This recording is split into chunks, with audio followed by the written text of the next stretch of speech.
Dracula by Bram Stoker. Abbreviated version. 5th of May. The Castle. Without a word, he shook his reins. The horses turned, and we swept into the darkness of the pass. As I looked back, I saw the steam from the horses of the coach by the light of the lamps, and projected against it the figures of my late companions, crossing themselves. Then the driver cracked his whip and called to his horses, and off they swept on their way to Bracovina. As they sank into the darkness, I felt a strange chill, and a lonely feeling came over me. But a cloak was thrown over my shoulders, and a rug across my knees, and the driver said in excellent German, "The night is chill, mein Herr, and my master, the Count, bade me take all care of you. There is a flask of Slivovitz, the plum brandy of our country, underneath the seat, if you should require it." I did not take any, but it was a comfort to know it was there all the same. I felt a little strangely, and not a little frightened. I think, had there been any alternative, I should have taken it, instead of prosecuting that unknown night journey. The carriage went at a hard pace straight along. Then we made a complete turn, and went along another straight road. It seemed to me that we were simply going over and over the same ground again, and so I took note of some salient point, and found that this was so. I would have liked to have asked the driver what this all meant, but I really feared to do so, for I thought that, placed as I was, any protest would have had no effect in case there had been intention to delay. By and by, however, as I was curious to know how much time was passing, I struck a match, and by its flame looked at my watch. It was within a few minutes of midnight. This gave me a sort of shock, for I suppose the general superstition about midnight was increased by my recent experiences. I waited with a sick feeling of suspense. Then, a dog began to howl somewhere in a farmhouse far down the road, a long, agonized wailing, as if from fear. The sound was taken up by another dog, and then another, and another, till borne on the wind, which now sighed softly through the pass, a wild howling began, which seemed to come from all over the country, as far as the imagination could grasp it through the gloom of the night. At the first howl, the horses began to strain and rear, but the driver spoke to them soothingly, and they quieted down, but shivered and sweated as though after a runaway from some sudden fright.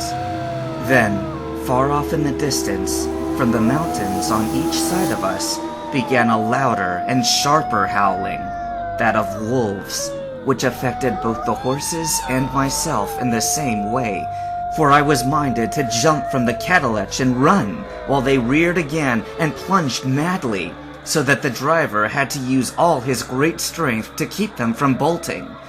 In a few minutes, however, my own ears got accustomed to the sounds, and the horses so far became quiet that the driver was able to descend to the stand before them. He petted and soothed them, and whispered something in their ears, as I have heard of horse-tamers doing, and with extraordinary effect, for under his caresses they became quite manageable again, though they still trembled. The driver again took his seat, and shaking his reins, started off at a great pace. This time, after going to the far side of the pass, he suddenly turned down a narrow roadway, which ran sharply to the right. Soon, we were hemmed in with trees, which in places arced right over the roadway, till we passed as though through a tunnel, and again, great frowning rocks guarded us boldly on either side. Though we were in shelter, we could hear the rising wind, for it moaned and whistled through the rocks, and the branches of the trees crashed together as we swept along. It grew colder and colder still, and a fine, powdery snow began to fall, so that soon we and all around us were covered with a white blanket.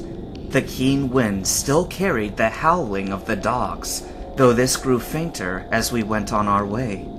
The baying of the wolves sounded nearer and nearer, as though they were closing round us on every side. I grew dreadfully afraid, and the horses shared my fear. The driver, however, was not in the least disturbed. He kept turning his head to left and right, but I could not see anything through the darkness. Suddenly, away on our left, I saw a faint flickering blue flame. The driver saw it at the same moment.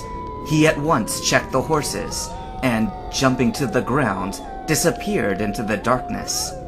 I did not know what to do, all the less as the howling of the wolves grew closer. But while I wondered, the driver suddenly appeared again, and without a word took his seat, and we resumed our journey.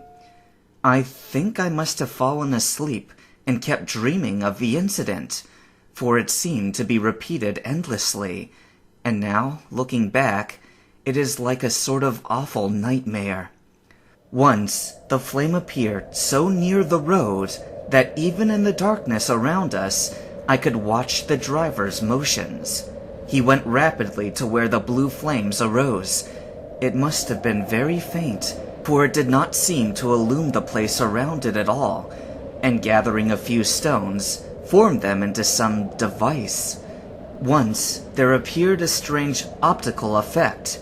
When he stood between me and the flame, he did not obstruct it, for I could see its ghostly flicker all the same.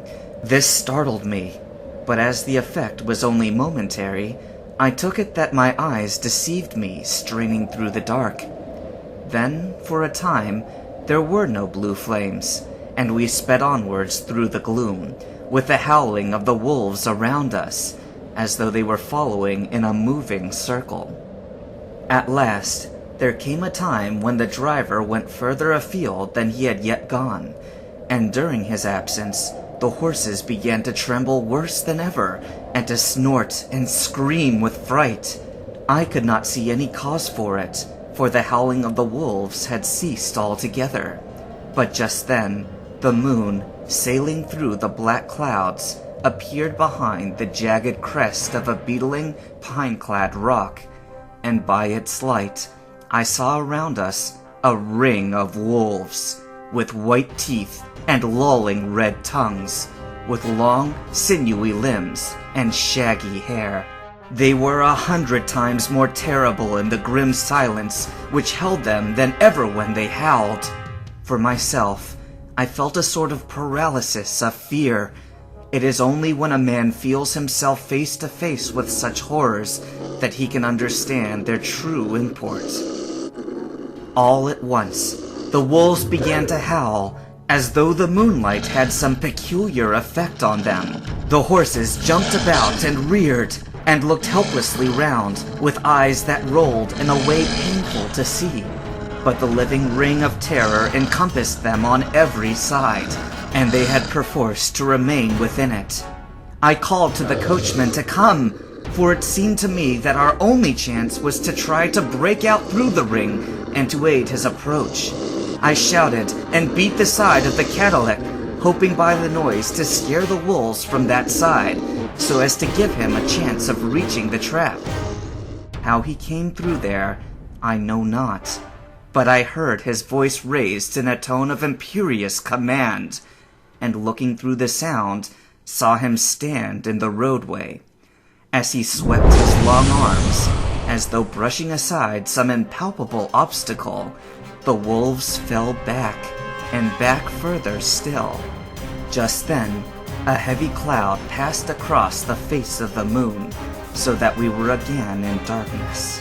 When I could see again, the driver was climbing into the carriage, and the wolves had disappeared. This was all so strange and uncanny that a dreadful fear came upon me, and I was afraid to speak or move. The time seemed interminable as we swept on our way, now in almost complete darkness, for the rolling clouds obscured the moon. We kept on ascending, with occasional periods of quick descent, but in the main always ascending. Suddenly, I became conscious of the fact that the driver was in the act of pulling the horses to a courtyard of a vast ruined castle, from whose tall black windows came no ray of light, and whose broken battlements showed a jagged line against the moonlit sky.